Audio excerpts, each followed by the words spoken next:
자녀들아, 내가 너희에게 쓰는 것은 너희 죄가 그의 이름으로 말미암아 사함을 얻으며, 아비들아, 내가 너희에게 쓰는 것은 너희가 태초부터 계신 이를 알며, 청년들아, 내가 너희에게 쓰는 것은 너희가 악한 자를 이기었음이니라. 아이들아, 내가 너희에게 쓴 것은 너희가 아버지를 알았으며, 아비들아, 내가 너희에게 쓴 것은 너희가 태초부터 계신 이를 알았으며, 청년들아, 내가 너희에게 쓴 것은 너희가 강하고 하나님의 말씀이 너희 속에 거하시고 너희가 흉악한 자를 이기었음이라. 아멘. 사랑하는 성도 여러분, 먼저 또 한 해를 허락하신 우리 아버지 하나님께 감사와 찬송과 영광을 돌려드립니다. 그리고 2022년 새롭게 펼쳐진 한 해에도 그리스도의 동력자로 함께 나아갈 사랑하는 성도 여러분께 우리 주 예수 그리스도 예수 안에서 은혜와 평강이 함께 하시기를 진심으로 축원합니다. 지나간 한 해를 되돌아보면 몸도 그렇지만 사람들의 마음이 참 어려웠던 해였습니다. 표현이 어떨지 모르겠습니다만 저수지의 물이 점점 줄어든 물로 인하여 물고기들이 아우성치는 모습을 떠오르게 하는 한 해였습니다. 그러는 중에 세워진 대부분의 교회들의 성도들 반수 가까이가 교회를 떠나는 일이 벌어졌습니다. 겉으로 드러난 이유로야 코로나라는 전염병 때문이라고 합니다. 그러나 신앙의 속성으로 볼 때 믿음이 약한 때문에 떠난 것이죠. 우리가 믿고 있는 하나님은 우주 만물보다 크신 분이시고 코로나를 제어하시는 분이십니다. 하나님은 창조자시며 세상의 경영자이시기 때문에 코로나가 제멋대로 온 것이 아니지요. 그렇기 때문에 왜 이런 엄청난 일이 세상에서 벌어지고 있고 교회도 큰 타격을 벗어날 수 없게 하시는지 그 이유를 찾기 위해서 그동안 교회가 어떤 모습으로 살아왔는지 자신을 먼저 살펴보아야 합니다.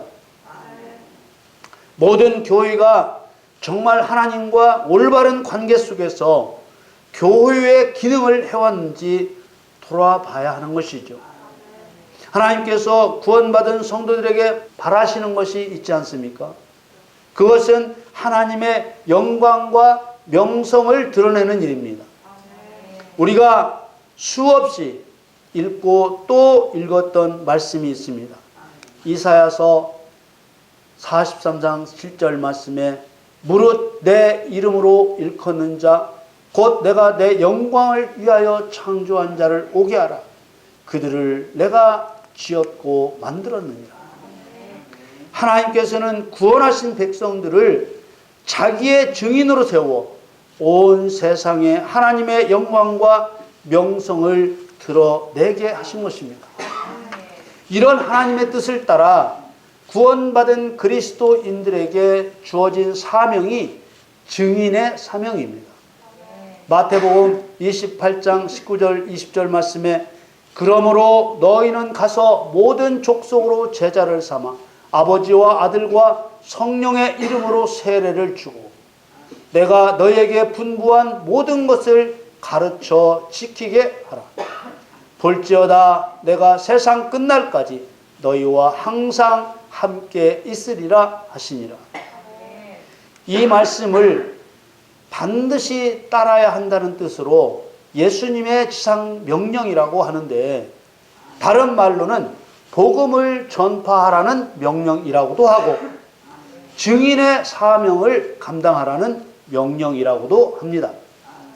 이 명령을 어떻게 감당해야 하는지는 마가복음에 기록이 되어 있죠.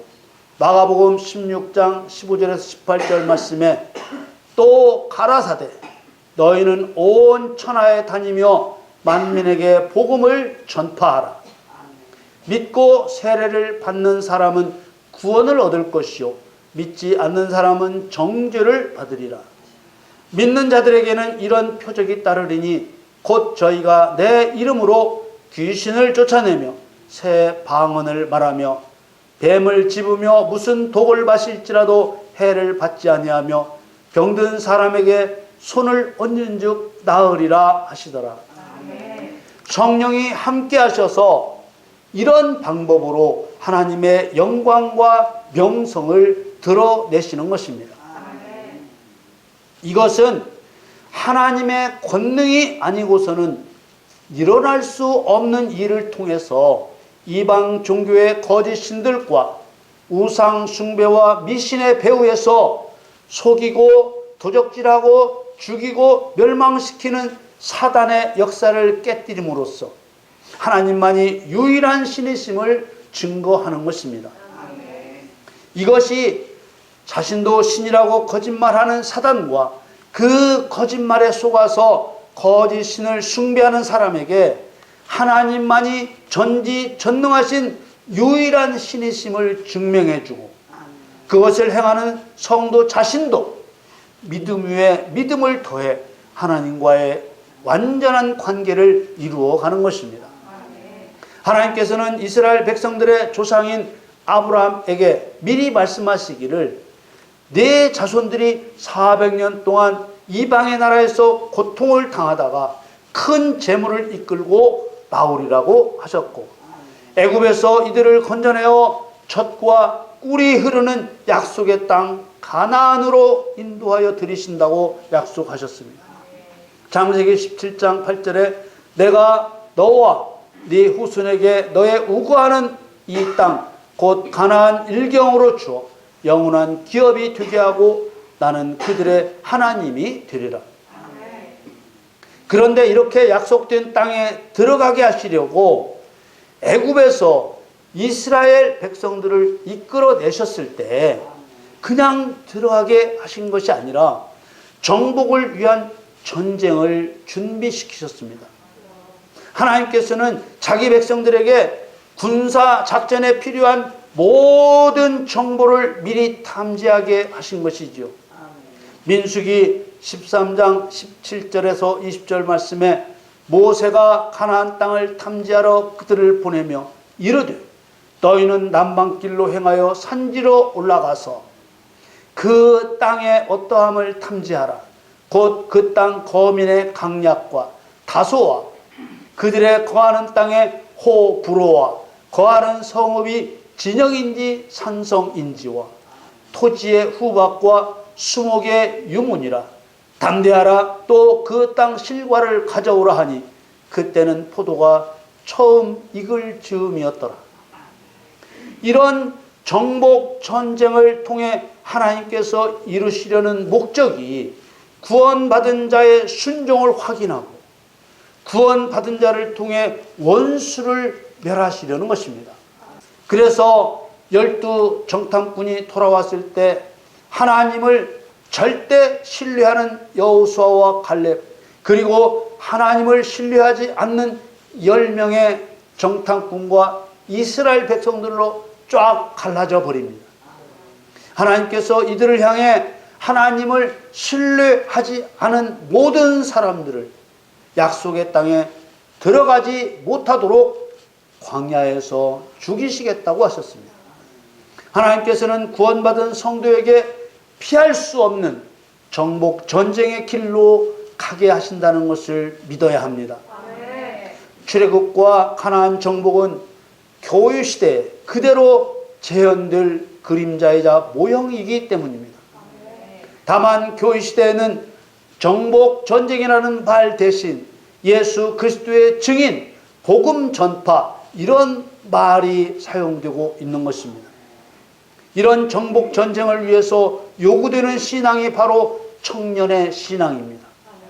이 말은 젊은 청년층이 가져야 할 신앙이라는 말이 아니고 성도가 갖춰야 할 영적 단계 중에서 사단을 이길 수 있는 믿음을 갖춘 단계를 말하는 것입니다. 앞에서 말씀드린 대로 귀신을 쫓아내고 병을 고치는 표적을 나타내며 복음을 전파하는 그리스도의 증인으로 살아가는 성도를 청년의 신앙을 가진 사람이라고 부르신 것입니다. 출애굽 때 가나안 정복 전쟁을 두려워했던 10명의 정탐꾼은 청년의 신앙을 갖지 못해 죽은 것입니다. 이제 우리는 일생 동안 흉악한 자를 이기는 청년의 신앙으로 살아가야 합니다. 그러기 위해서는 무엇보다도 하나님께서 우리에게 성경으로 주신 약속의 말씀이 그대로 이루어질 것을 믿어야 합니다. 그리고 죄사함의 구원을 받은 어린 아이 신앙의 상태에 머물러서도 안 되고, 또 말씀을 듣고도 행동하지 않는 아비의 신앙에 머물러서도 안 됩니다. 오늘 본문 요한일서 2장 12절 13절 말씀에 자녀들아 내가 너희에게 쓰는 것은 너희 죄가 그의 이름으로 말미암아 사함을 얻으며,